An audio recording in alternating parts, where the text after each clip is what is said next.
This is a side note, actually, but I was thinking one day it'd be fun if we could do one of these like in a diner.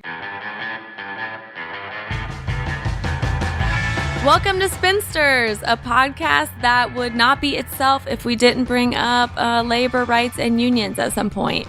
I'm Haley O'Shaughnessy. And I'm Jordan Liggins. All right, cool. Well, do you want to tell me all about the WNBA playoffs? Because I want to hear about them. And I was Googling, and I do have questions, so I'm reserving these for you. Great. So it's the most wonderful time of the year. It is the WNBA playoffs. I think you need to sing that if you're going to say it. It's the most wonderful time of the year. Is that good? I got to really practice my singing voice. But the season went by pretty fast, I feel like. It was broken up. There was an Olympics thrown in there. There was a Commissioner's Cup. There was like a bunch of added stuff. But we're here.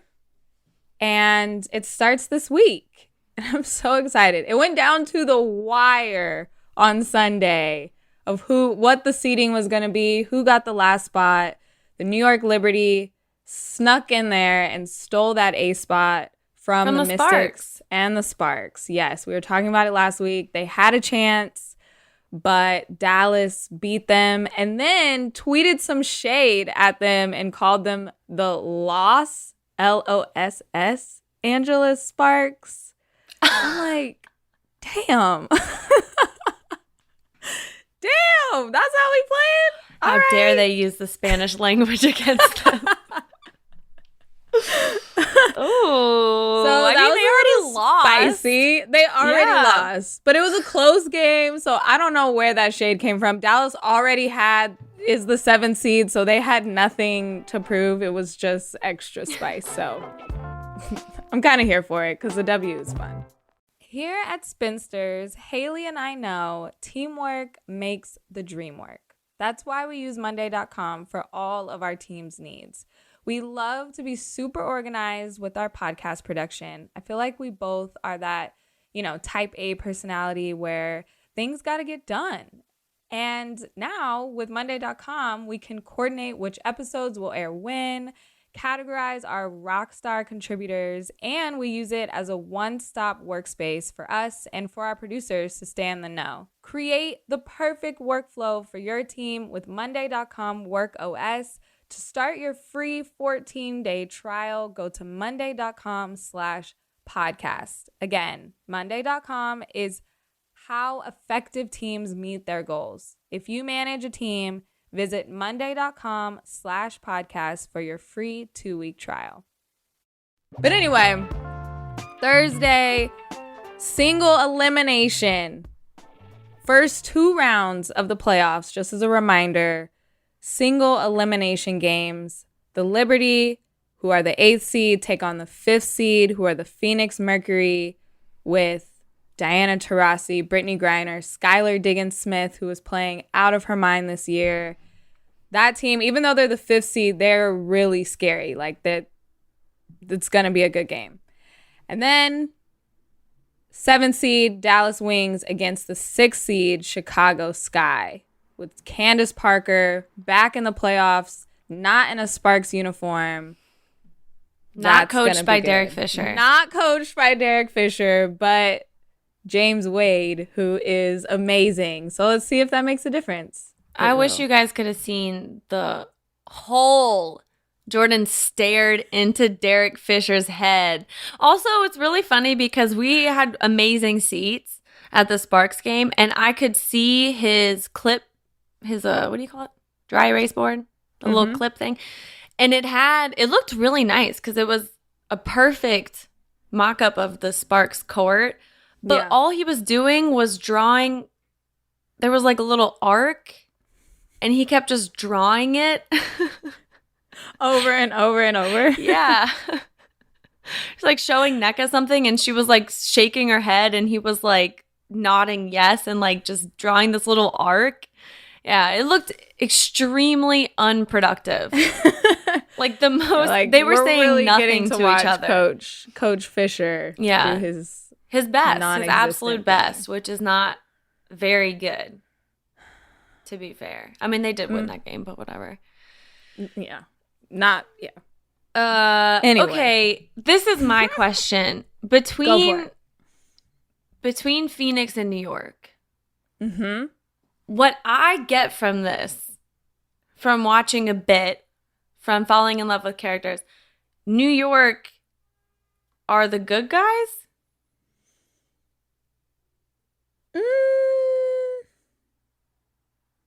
Kinda.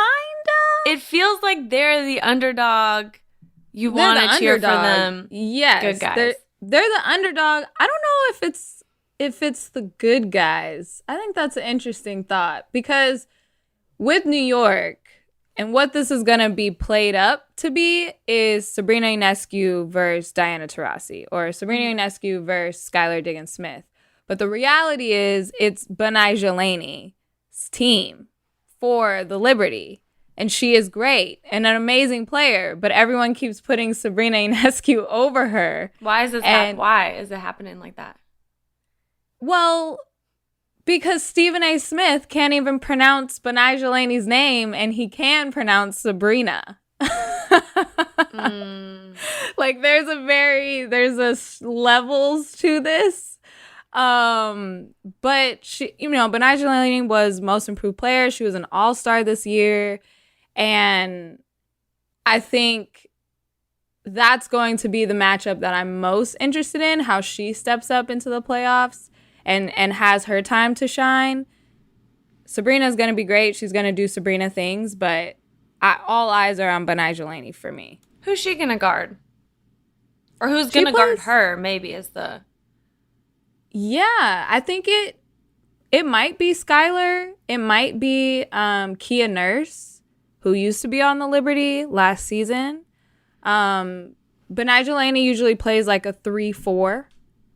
So anyone that tries to guard her, keyword tries, will be all eyes on them. Well, that's what I was saying. If it's Skylar, that was my assumption, but I wasn't sure. Then maybe this is the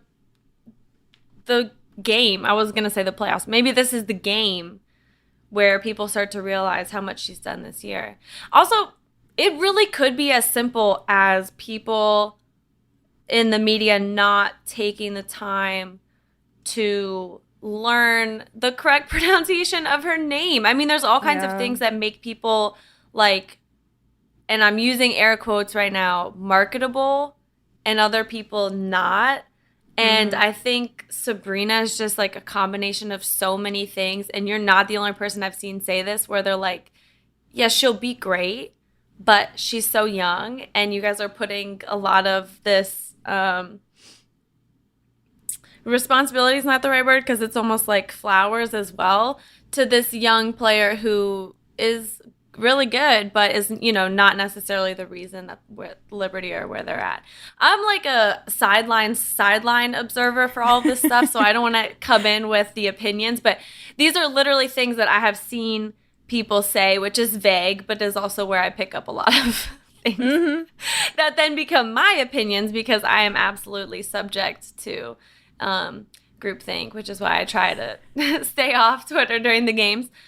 But yeah, that's what I've seen. That just makes me think of like, I think tennis is the biggest example of what people think is marketable, women's tennis specifically, because it's an individual sport. And so after years and years and years of people saying like Serena is not the most marketable tennis player, you kind of start to understand why, which is ridiculous. Obviously she is, or was, like, for years and years and years. And now, she is a bit older. Younger people are coming in who have new, wonderful personalities that are fun to explore as well. But yeah, that's a fascinating thing with the Liberty, especially like a team that was on the bubble. So, they're not the premier best W team this year, but they were covered a lot because of Sabrina. Has she had like an underwhelming year, or she just had a year that's, she's young, like this is what was expected, or do people just put unrealistic expectations on her? Yeah, I think that's a good That's a good point. If I were to compare it to anything, it was like Zion going into the league, in the sense of like, this is really her first season. Mm-hmm. Last season was her rookie year. You know, she was the first game of the season. They matched her up against Sue Bird. It was like the new generation coming in. Like, it was a lot. And she only played 3 games. So the rest of the league carried on. And now she kind of had her coming out season this year. But I think it also was, the hype died down a little bit. But even just to what I was saying earlier, you know, how they do like the matchup and they have her face, and people who are real WNBA fans are just like, she's not even the leading scorer. Like, she's not even the best player on the court. Right. But you go into marketability, or what somebody has seen her face before, probably over Betnijah Laney's. So you're going to know that Sabrina is playing. So there's a lot going into it. I don't want to say she had an underwhelming season, but she was kind of playing catch up. She had a lot of pent up. When I talked to Sabrina earlier this year, and she was just ready to play. Like, she actually didn't care if she won any awards, was a leading scorer. She wanted to play. She wanted to help her team because she couldn't last year. And I think just as a basketball player, as somebody who loves the sport, she just wanted to get out there. And I think she has that, you know, Mamba mentality. She has that in her. So when the playoffs turn on, I think we are going to see another side of her, because she rises to the occasion. When it's a big game, lights are on, she turns on. So that's going to be interesting to see if it's enough. You only got to beat Phoenix once to get to the next round, but is it enough? It's hard. I mean, for NBA players and W players, but to be like a media darling, it's hard. And I think W players have a lot more pressure on them young as well, because, well, not more pressure, different pressure. With an NBA team, if you are just a basketball darling, actually, because it's not just the media, it's like fans who put these expectations on you,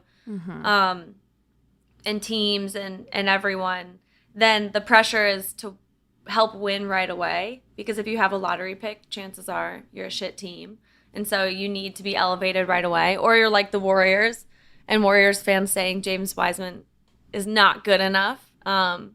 Just wild. In his first 2 months at his first real job.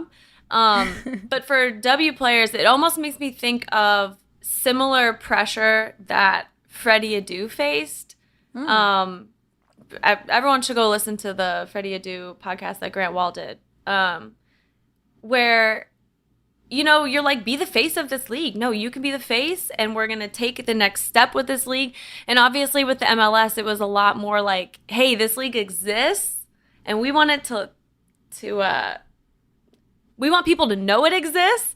Whereas the W is like miles ahead of that, and it's like, this league's really good. We want people to understand just how good it is, how good the product is. So I do think the stakes are a bit higher for young people coming in, especially with, I'm not going to say it, but a couple of the best W players who are probably the most beloved by general fans, who are not maybe like diehards, are maybe on their way out in a year or two. Not to name any names, but I do think there's a pressure of like, can you be the face? Can you be the face? You know, and there's just added pressure, because when we talk about, is Giannis going to be the face of the NBA? It's just like, it's just a conversation to be talking. I mean, it doesn't really matter. Like, yes, he's super marketable. Anyone you pick will be super marketable. It's kind of the same with the W. But the pressure is added on there of like, this is a league that people maybe don't appreciate enough. So you're the one who we're going to put our resources behind. And that's exactly what goes into putting her face on a poster, or not a poster, like, you know, the matchup, the graphic that they're using on social media and on commercials and everything. That's why you see someone, it's calculated. It's all calculated. So I do feel bad for the players who are not chosen to be those people. And also, in some level, feel bad for Sabrina, because that's a lot of pressure to then be I mean, I don't know where she's at in, you know, scoring on her team, but I don't think she's the leading scorer.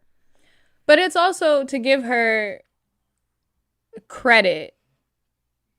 When I wrote about Sabrina when she was in college and, you know, talking to her later in her rookie year, she does have this Sabrina effect. She is so good that she makes other teams, other situations better.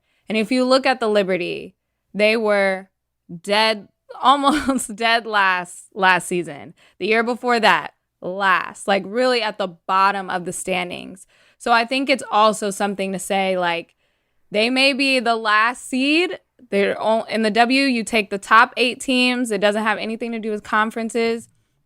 They may have stole that last spot, but they are not last in the league. Like, they've made jumps and bounds to even get to this point. And I think they are a young team. They're starting to gel together. So if I was them, I would be happy that we made it, but not satisfied. Like, you do have a chance to upset this 5th seed.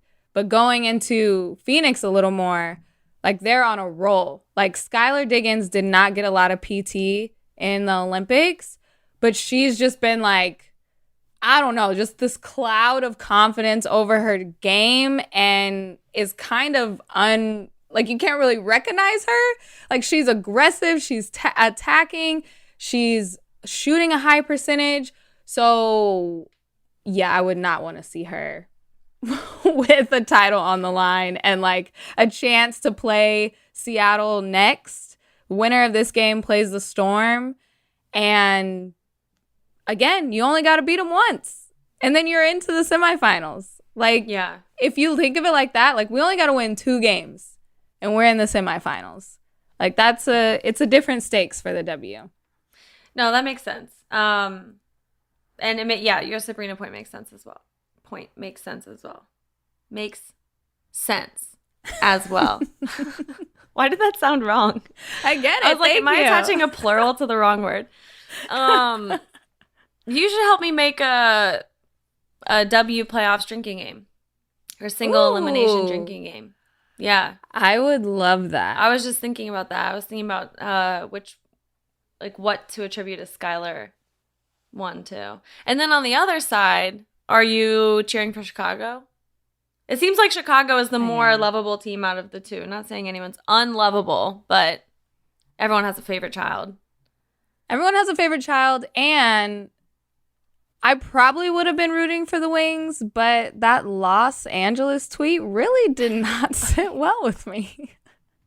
I was like, no.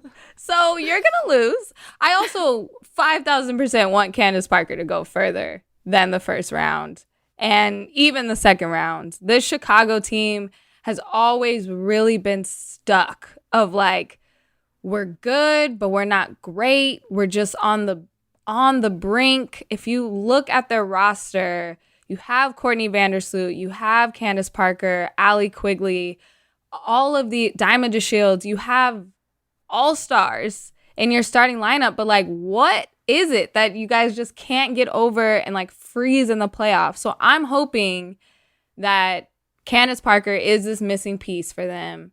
They make it further. The Minnesota matchup, you know, whoever wins out of Dallas and Chicago, Minnesota is waiting for them at the 3rd seed in the next round.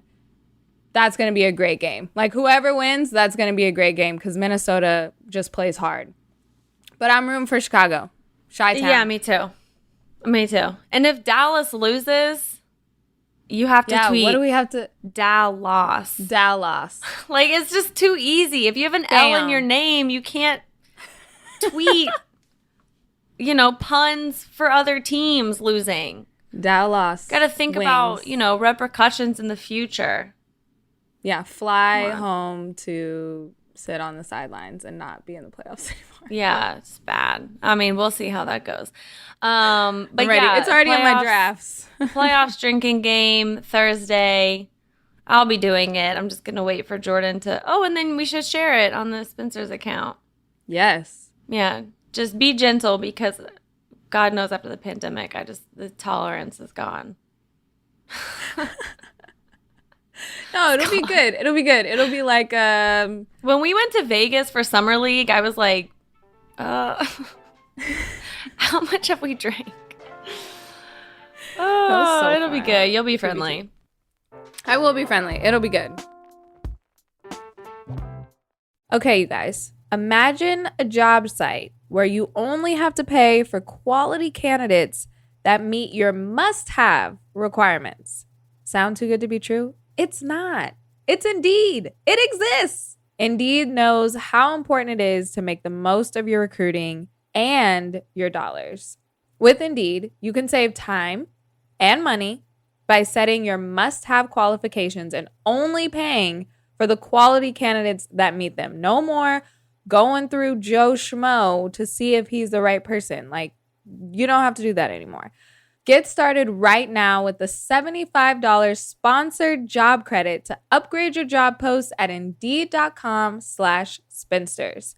Again, a $75 credit at Indeed.com/spinsters. Indeed.com/spinsters. Offer valid through September 30th. Terms and conditions apply. Here at Spinsters, Haley and I know teamwork makes the dream work. That's why we use Monday.com for all of our team's needs. We love to be super organized with our podcast production. I feel like we both are that, type A personality where things got to get done. And now with Monday.com, we can coordinate which episodes will air when, categorize our rockstar contributors, and we use it as a one-stop workspace for us and for our producers to stay in the know. Monday.com helps our team stay aligned around our goals, gain clarity on our upcoming projects, and stay on top of deadlines, which is huge for us. Create the perfect workflow for your team with Monday.com Work OS. To start your free 14-day trial, go to Monday.com/podcast. Again, Monday.com is how effective teams meet their goals. If you manage a team, visit Monday.com/podcast for your free 2-week trial. Other news from today, Malika Andrews, this is, of course, the Malika Andrews Fan Club podcast. Yes. Got a show. She did. An NBA show. What's it called? NBA Today. Bad name, but let's move past that. Yeah, let's speed past that. Not the best choice. It is, do you have the informational tweet about it? Because I don't have it pulled up, but yeah, I think what goes without saying, but was said, is that it's taking the Jumps time slot. I think they're going to have all the same guests. Mm-hmm. And I think it's meant to address the same thing, what's going on in the NBA today. Not yesterday, not tomorrow, today. Only. But it was, she signed a multi-year contract extension, and unfortunately, Kendrick Perkins will still be on the show. But Shanae will be on it, which we love her. Oh, she's and so Vince good. Carter and Zach Lowe. Okay, so I am excited that the show, there's going to be another NBA show. Of course, I'm excited. Mm-hmm. I think if I'm a TV watcher, what do I want out of a show like this? I just hope that it deviates a little bit from just telling the news and then giving reactions, which is right now the basis for all sports media, except for like feature writing. I don't know how you do that. I don't know if it's like now that they've got Vince and Kendrick, whatever. You can talk about the, player perspective. I don't know. I kind of hope that they can channel what Old Man and the Three, which is the podcast with JJ Redick and our friend Tommy Alter, do, which is more of, it feels like a modern approach to talking about basketball news, or just even the NBA, or just it's not even all the time about the news. It's just about the players. And I hope I hope that's more of the approach that they take, or partially even, because NBA news cycles are just like tiny spinning wheels inside larger spinning wheels. It's like if there was a mini hamster and he was running, but it was on her fingers, but they're very close. It was a really small hamster. like Guinness Book of World Records small, and then it's inside a bigger hamster wheel because it feels like something's always happening in the NBA, especially even during the off season. But that something can stay the same for months. Like the Ben Simmons situation is a good example of that. Yes, it's what we're talking about every day, potential trades. Will the CJ McCollum thing work out? Would Minnesota really be able to give something that would make it worth it? But nothing has actually happened in that so we're story. Just continually talking about the potential of something happening. Yes. So let's just, I have high hopes for this show. I think if you could change the name, what would you change the name to? Like, put her name in it. Like, Midday with Malika. That's so I just cute. thought of that right now. That's so cute. NBA Today, it was all white men at a round table being like, okay, so the show, we're going to talk to the NBA, and it's going to be daily, and what happened today, NBA Today. Like, that's how they came up with that. There was not even a thought bubble, or what is that exercise? Like, spider web brainstorming? No, I know what you're talking about, the cloud None exercise. of that. Yeah. None of that happened. None of that. I know, did this bypass the focus groups? All they of just them. didn't have time to get. Yeah, I know. They did not have time. This was thrown together because they didn't want it to call it the jump. It would have been even better if they called it like the hop. The hop, yeah, the skip, the squat, the load up, because you have to load up your legs before you jump. Like, come on, we all know what this is replacing. So yeah. They were like, it can't have the word "the" in there. Yeah, it can't at all. She could take the name we decided not to go with, which is all baskets, no balls. That would have been perfect. Except I guess there will be men on the show, but whatever. We could pretend there won't be. And which brings me to, just yet another suggestion, because I guess this is like consultation corner now. I know. We're like giving away free hours. We got to bill ESPN for this. Man, we should get a theme song. What blackmail could Kendrick Perkins possibly have on ESPN executives that he keeps getting these jobs? Like, has this also bypassed the focus group? Did he walk in on somebody cheating while laundering money, while murdering somebody? Like, did he hide the body? No. Maybe it's like Ted Lasso. He brings in little cookies every morning to his boss. It's the perfect recipe that reminds this boss of their childhood. And so he feels a strange kinship to him. Like, is the players union paying Kendrick Perkins under the table to give some spicy takes so the players feel more obligated to like win and prove him wrong? I don't think I feel like nobody knows what he's going to say, and he doesn't even know. It looks like he does like 30 minutes prep before anything that he's on, including like the draft, like a very big event. He does zero prep. But it's also interesting to me. They don't even say their names right. And I'm like, this is the NBA. How are you going to pull the sexist thing of mispronouncing names?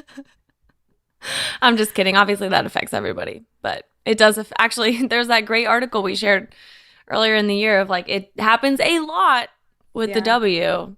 Yeah, Arike Agumbawale was just talking about that. Yeah. And as somebody that recently did play-by-play with some foreign names, it is actually really hard.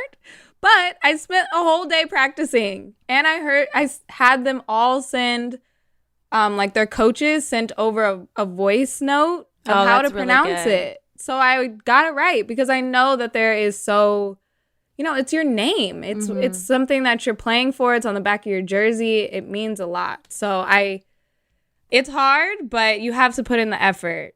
Yeah, it's necessary. I mean, it's like the job is to talk about what these players are doing. And part of that is identifying them correctly, 100%. That's really smart about the voice notes.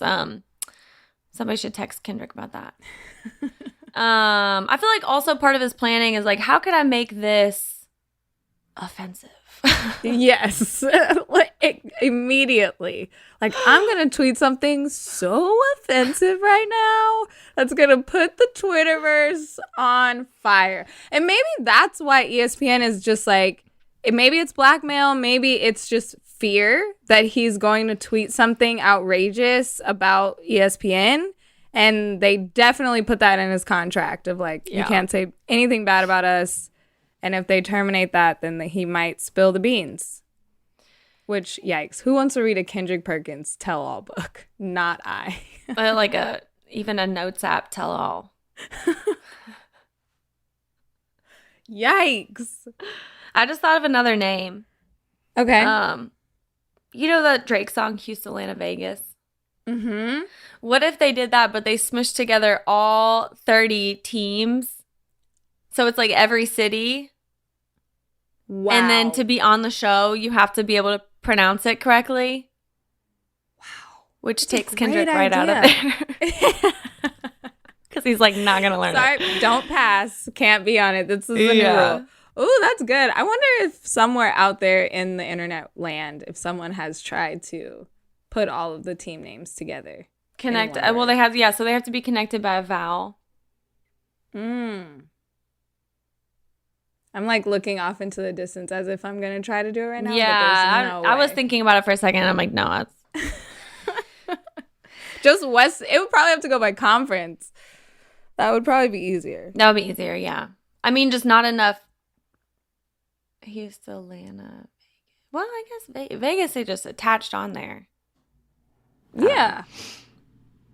Much to think about. Much to think about. Yes. You know what I wanted to bring up with you because you had told me that you didn't really know the ins and outs of it. Mm-hmm. I got to admit, this really has nothing to do with basketball, but I do think there's a lot to be learned.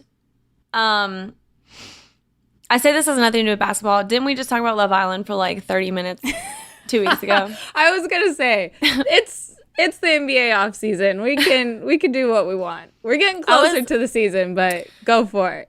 I was at a pig roast the other day. This is not the thing I was about to get into. And even though we should, but I did my British accent, and it was so good from watching so much Love Island that people were making me say more things.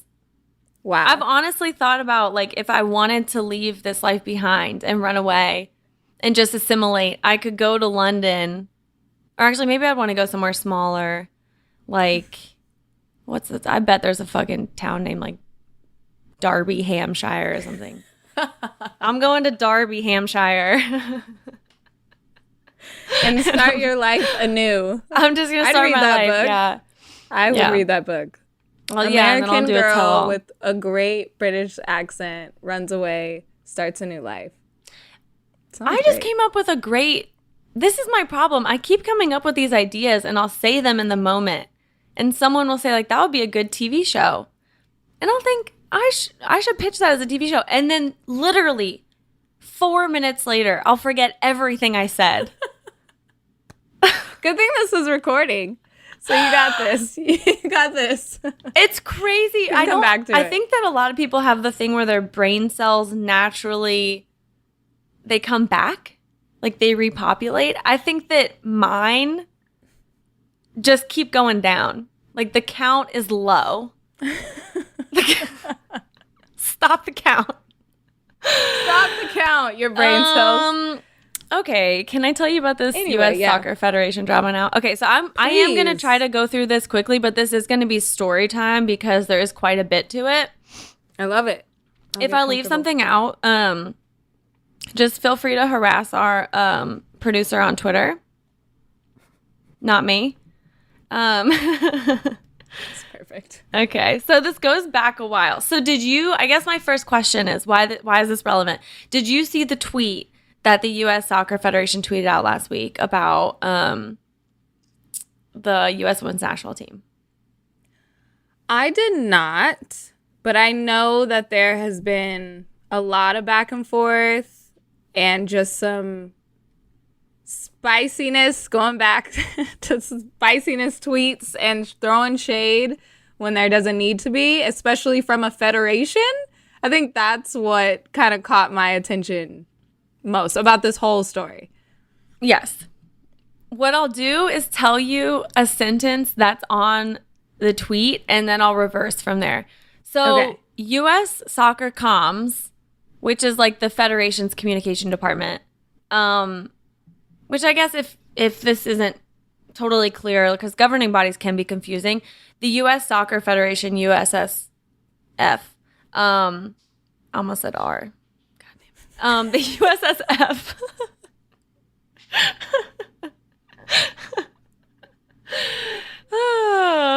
Yeah.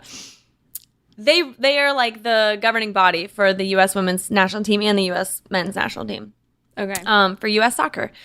So they tweeted a quote tweet to the U.S. women's national team players account, and essentially within that tweet said that they had pulled a publicity stunt. So by making that documentary that they made for equal pay, this goes back a while. So I'm just going to rewind. Basically, just know that the end of this story ends with a governing body telling its players that they are bad people. Amazing. Which is just a wild thing. So, so in 2019, the U.S. women's national team filed a lawsuit against the U.S. Soccer Federation. Mm-hmm. You remember this, right? Yeah. Okay. So they said, you guys are violating the Equal Pay Act because you're paying us less than the men's national team. And you're discriminating against us because of our workplace conditions. And I'm pretty sure what they meant by that was that they play on artificial turf a lot more, which is more dangerous. And they do definitely play on it more than the men's team. And I think the other thing is like echoes a lot of what we hear about what happens to the W, which is like the charter flights, the hotel accommodations are worse, medical and training support, like there's not as much money there. So they bring this lawsuit, and the Federation tells the judge, I wrote his name down, Gary Klausner. Okay. The Federation is like, actually, the women make more money. And technically they did, because over the period that they're talking about in the lawsuit, the women averaged $220,000 per game in total payments, and the men's national team averaged $212,000 per game in total payments. But the number is really misleading because the women performed better. So they won more money for the Federation. So the rate they're being paid is still lesser. Right, because they played more games. And their performance bonuses are smaller. Yes, exactly. Interesting. Okay. So it's very, like, that was foul of them to say. And then they keep getting progressively more offensive because while the proceedings are going on, in March 2020, the Federation decides to defend itself against the lawsuit by arguing that the women have less, quote, ability than the men because of the, quote, different levels of speed and strength required for the two jobs. Oh my God. I know. And then they were like, oops. Fast forward to the ruling. Gary, the judge, says, no, this is actually the union's fault. You guys should have negotiated for a better rate. Sorry. So this is May 2020. Right. Yeah, exactly. Okay. He's like, no, actually, this is totally the union. And what the women's defense was that they were never going to offer us anything better. Like, there was no negotiating out of this. Exactly. Yeah. Plus, I'm sorry, but saying union and this is an organizing body, like this is a federation versus like a corporation. You know, you're not unionizing against like a company or a corporation. Your union is negotiating with something that's supposed to govern you. Right. It's and like facilitate the for company. your best interest. Yeah, it's really weird. Oh, so all that happened in May 2020. That's when the ruling happened, which is like we were pandemic babies, you know, like still making pasta and sourdough bread and playing puzzles. No toilet paper. But also, like, a lot was going on. So I can understand why, like, maybe this has slipped by because there were some really big things happening in the world. But now I feel like it's kind of catching up. 100%. Yeah. Well, and even before then, because that previous July, Congress had introduced, I forget the name of the act. It was something where it was like supposed to be catchy. Like the acronym was supposed to be catchy, but they were going to prohibit funds for the 2026 World Cup, which is going to be held, hosted by the U.S. and then also, you know, in Mexico and Canada. They were going to prohibit funds for that unless the federation gave equal pay to the U.S. women's national team. Which was interesting. And then after, actually, that's funny because after the judge's ruling came down, Joe Biden tweeted, which I'm just like, dude, you just were running for president. You wanted all the clout possible. He tweeted to U.S. women's national team, don't give up this fight. This is not over yet. And then he said, and he tagged them, and then he said to U.S. soccer and tagged them, equal pay now or else. When I'm president, you can go elsewhere for World Cup funding. Like, bro, do something about it. I don't know. Give me rent control in LA and then get on Twitter and talk about how you care about wrong money situations. Like, it also I gotta pay in 10 days, dude. The clock is ticking. I also feel like it was just a trending topic on Twitter, and then his team was like, okay, you got to talk about this somehow, something. They're like, yeah, you like women, like, da-da-da, go ahead. Like, I didn't mean it. That was actually has a sinister double meaning, but anyway, I'm just like, all right, Joe Biden, thank you for your performative tweet. Still nothing has changed. Fast forward to 2021, the women appeal Gary's ruling. They said it is, quote, legally wrong and defies reality, which I just love. That's a good line. Meanwhile, like for years in the game since, and even now, like, especially now, I guess, every crowd for a U.S. women's national team is screaming equal pay after every win during the games. I went to a friendly they had in L.A., definitely pre-pandemic, so I don't really know how many years it's been. And they were playing Ireland, and I heard it like for at least 5 minutes, which is maybe really longer. Cool, actually. Super cool. And it came after the U.S. Won the World Cup. Which world? Again, years, but the last one, people were doing it as well. I mean, people hate the U.S. Soccer Federation, like hate. Fed-eration, like makes you think, okay? Makes you think. Okay, so now there's recently, I want to say last week, again, time. There's this ESPN headline that says the Federation is planning on equalizing everything by putting both teams under one CBA. So they get this ESPN write-up. The headline says, yep, everything's going to be equal now. Like, don't worry, guys. But the U.S. women's national team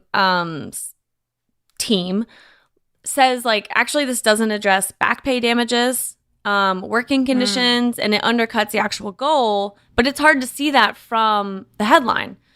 And I got this actually from the ESPN article. One anonymous source said, quote, the way they want to solve the women's problem is not by increasing the women's income fairly. It's by cutting the men's CBA down to the women's 2017 to 2021 deal numbers. So, reverse sexism, I guess, is at work here. Oh my gosh. So they're just cheap overall. Yeah, no, they're literally cheap. And they're also saying, like, look, if we were going to pay you what you guys are asking for, we would be bankrupt. And I'm like, then that's a bigger figure problem. It out. That's not their problem because they're actually doing their jobs and they're good at it. Yeah. And somehow they're being punished for being good at the thing that they're supposed to be good at. Yeah. It's like that Paris Hilton shirt. Stop being poor. I don't know what to say to you. Find the money. So the U.S. women's national team quote tweets the article that says everything's fair now. Like, whatever. And they say USS USF's PR stunts and bargaining through the media will not bring us any closer to a fair agreement. In contrast, we are committed to bargaining in good faith to achieve equal pay and the safest working conditions possible. The proposal that USSF made recently to us does neither. So then remember that they also put out a documentary talking about their struggle for equal pay, between them appealing. Got it. And, well, actually, I don't know if it was between them. It might have been like while they appeal or whatever. That was really good. You guys should all watch it. Hilariously, I do not remember the name of it. Wonderful. We'll search soccer Harry, equal pay. When Harry Googles it and messages it to us, I will tell you the name. So then the U.S. Soccer Comms Department quote tweets the U.S. Women's National Team's players account and says, an offer on paper of identical contracts to the U.S. Women's National Team and the U.S. Men's National Team and to discuss equalizing prize money is real, authentic, and in good faith. Let it be said. Hold on, I'm saying this. They did not use an Oxford comma. Okay, and then they say a publicity stunt is a 90-minute one-sided movie. So they're literally like, your little documentary, that was a publicity stunt. Okay, you see how they say one-sided in this? What's hilarious is that they were asked to comment in the documentary. They have to say, like, we asked the Federation to talk to us for this documentary. And they were like, no. What kills me is that a federation thinks being snarky is ever... I mean, I'm not a fan of you. I don't know who you are. I don't know who runs this account. Probably named Joe or something. Like, I grew up loving Mia Hamm. I grew up obsessed with Abby Wambach. I, have a news alert for Megan Rapinoe. Like, you are never... I'm not a fan of you. I don't know you. I don't care about you. Like, what I care about is these women who I'm fans of. That's how sports work. Feeling like they are fairly compensated.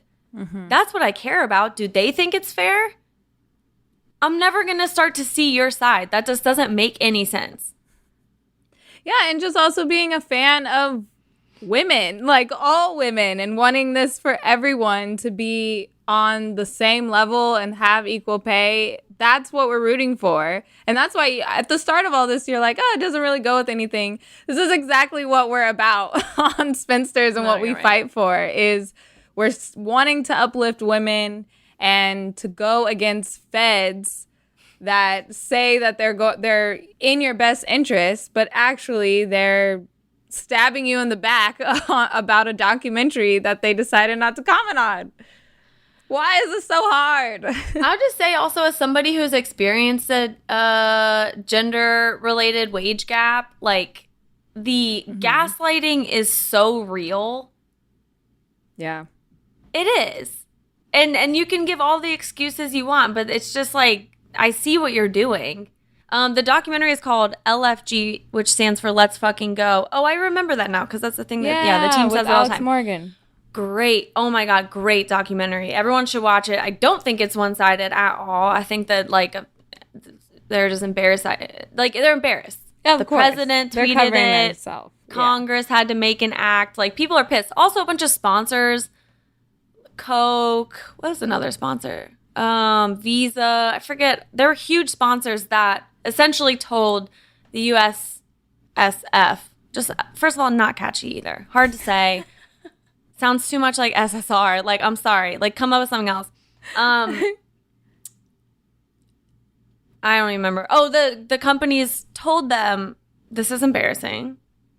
You guys are embarrassing us. They're like, we have enough. We're done. Dark shit in our past. We don't need to be supporting someone who's going to be sexist openly. They're like, privately sexist? Go for it. We don't care. We do that too. But openly? Oh, no. No. Well, you want to call it? Yeah, I mean, what a spot to leave it at. I think the moral of the story is that whether it's the W, whether it's soccer, whether it's in the workplace, pay women. and pay them equally. And more. More money, more money. We just chant. No, I think, thank you for sharing that. I love your passion for soccer, and I love that we are rooting for this women's national team that we love and idolize because they are really, really good at what they do. And on the flip side of that, watch the WNBA playoffs because we also need to support women basketball players because women rule the world. Okay, that's Go Liberty. That's my thing. But that's our show. Please leave us your voicemail on your thoughts on all of this. And if you've been watching Love Island, tell us your thoughts on that too. On our voicemail at 502-874-4453 or send us an email at spinsters@bluewirepods.com to be featured on the show.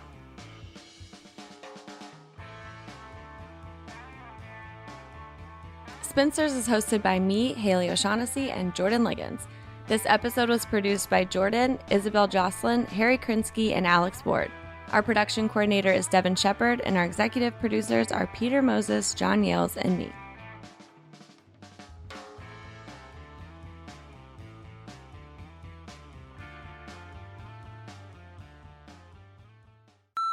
Hey, Jordan and Haley, this is Travis from Indianapolis. I just finished your in-season tournament episode, and I was today years old when I realized the WNBA had such a sick tournament. I love that they have taken that and adopted it, and I think like English soccer clubs have perfected things like this, and that they use it in a way that is like builds notoriety and makes the team money. I think the NBA, if they were to do it, you are totally correct. They would have to cut their 82-game season down, make it worth something, maybe somehow give it some prestige, and yeah, I think it'd be fun. I'd love to see it happen. But y'all are making me a fan of the W. I need to really dive in and go see some games here in Indy. Thanks, y'all. Sign up for WynnBET Sportsbook at WYNNBet.com today using promo code BlueWire to get up to $1,000 toward a risk-free sports bet. Offer subject to change. Terms and conditions at WynnBET.com. Must be 21 or older and present in the state where playthrough WynnBET is available. If you or someone you know has a gambling problem, call 1-800-522-4700.